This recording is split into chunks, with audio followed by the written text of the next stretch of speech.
CNN, BBC, France, 24. I'm watching you all. I'm recording every lie. I'm archiving every distortion.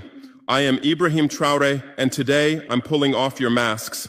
Yes, you heard correctly.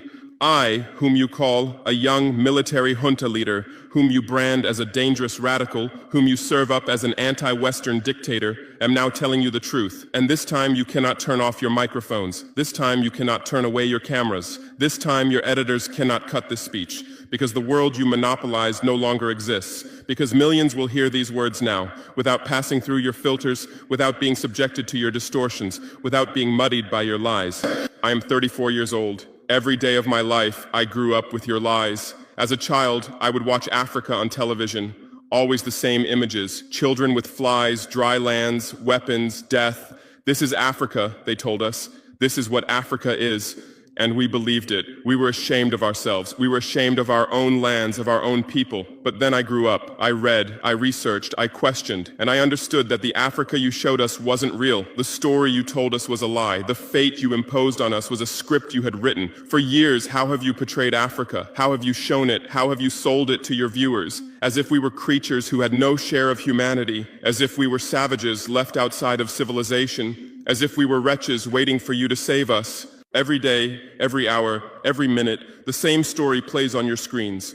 Hunger, war, disease, corruption, terror, chaos. These are the words that come to mind when Africa is mentioned. In your Africa dictionary, there are no other words. No hope, no success, no development, no resistance, no honor, no pride, no victory. So I ask you, New York Times, Washington Post, Guardian, Le Monde, have you ever made Africa's successes your headlines? How many times have you written about Rwanda's technology miracle? How many times have you shown Ethiopia's reforestation project? How many times have you praised Botswana's democratic success? How many times have you described Kenya's entrepreneurial ecosystem? No, because these don't fit your scenario. Your Africa cannot be successful. It cannot, because then how will you legitimize your exploitation? If it's not in need of help, how will you intervene? If it's not backward, how will you look down on it? Have you ever asked yourselves, has any editor sitting at their desk, any news director in a meeting, any columnist at their keyboard ever thought, why are the people of the world's richest lands poor? Here are the numbers for you, real numbers. Africa owns 70% of the world's cobalt reserves. Your cell phone, your computer, your electric car won't work without cobalt. This cobalt comes from Congo, but Congolese can't afford cell phones. Africa owns 90% of the world's platinum reserves. Catalytic converters, electronic devices, medical implants, they all need platinum. This platinum comes from South Africa, but South Africans are crushed by unemployment. Africa provides 30% of the world's gold production. Mali, Burkina Faso, Ghana, Tanzania. Gold flows like rivers from our lands, but our people swim in poverty. Africa supplies 65% of the world's diamond production.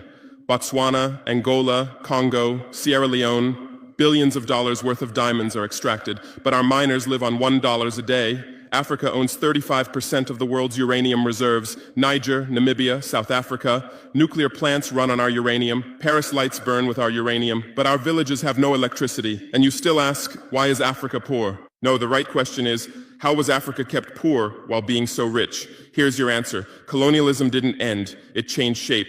You used to come and occupy our lands. Now you come and establish companies. You used to take by force. Now you make agreements. You used to rule with the whip. Now you rule with credit. Let me give you concrete examples. With numbers, names, dates, but you'll never write about these. Glencore, Swiss-based mining giant, extracting cobalt in Congo. 2022 revenue, $256 billion. Tax paid to Congo, $500 million. That's 0.2%. Is this justice? Rio Tinto, British-Australian mining giant, extracting bauxite in Guinea, 20 million tons annually. What's left for Guinea? Environmental pollution and cancer.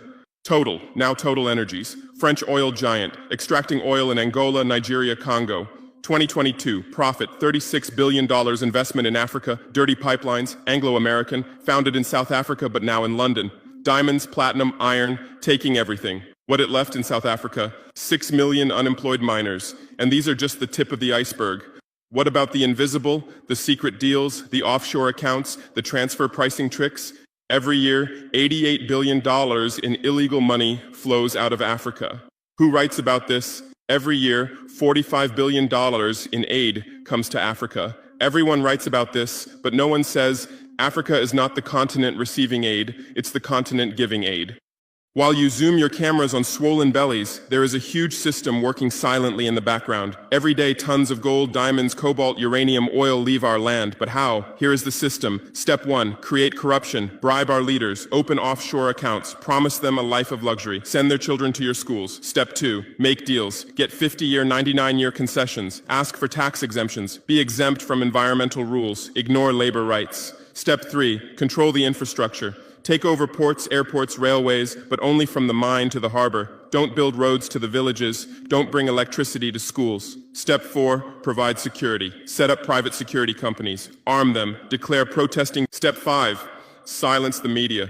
Buy local journalists. Suppress opposing voices. Serve internal unrest news to international media. And this is how the system works. It's been working like this for 100 years, and you don't see this system. You don't want to see it, because you're part of this system too. Who are the biggest advertisers of New York Times, CNN, BBC, oil companies, mining companies, arms companies, pharmaceutical cartels, the companies that exploit Africa? You live on their money, you defend their interests, and what I'm about to tell you might cost me my life, but it's no longer time to be silent. France's system in Africa is the CFA franc. 14 African countries still use French colonial currency. 50% of these countries' central bank reserves sit in the French treasury. France applies negative interest to this money, so we pay France to use our own money. Through this system, France transfers $500 billion worth of resources from Africa every year. Does anyone write about this? No. But when France gives Africa 10 billion euros in aid, it makes headlines. Britain's system is more sophisticated. London is the world's money laundering center. City of London, offshore paradise. Every penny stolen from Africa passes through London. Jersey, Guernsey, Cayman Islands, Virgin Islands, all under British control. Africa's wealth hides there. America's system is AFRICOM, Africa Command, 46 military bases on the continent. Official purpose, security. Real purpose, resource control.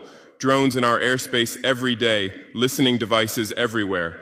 They say fighting terrorism, but it's not terrorists. It's people's leaders who are targeted. China is the new player, says win-win, builds infrastructure, gives credit, but in exchange for what? 99-year port concessions, mining rights, agricultural lands, debt-trap diplomacy, ask Sri Lanka, ask Zambia, and you write about none of this. Why? Because you're not free press. You're corporate press. Your bosses are billionaires. Jeff Bezos bought Washington Post. Why? For love of journalism? Rupert Murdoch's media empire, Fox News, Wall Street Journal, The Sun, The Times, all from the same hand, all giving the same message. West is good, others are bad. Carlos Slim is the largest shareholder of New York Times, Mexican billionaire. Where's his wealth from? Monopolized telecommunications, got rich off Latin America's back, now controls America's most respected newspaper. And you claim to do independent journalism? Who are your editors? Which schools did they graduate from? Harvard, Yale, Oxford, Cambridge? Always the same elite schools, always the same worldview, always the same prejudices. How are your reporters selected? How many languages does your Africa correspondent speak? French, English, that's all. Swahili, Hausa, Yoruba, Amharic, they don't know. They can't talk to the people. Your sources are always the same. Western diplomats, NGOs, experts, and then you come and lecture us.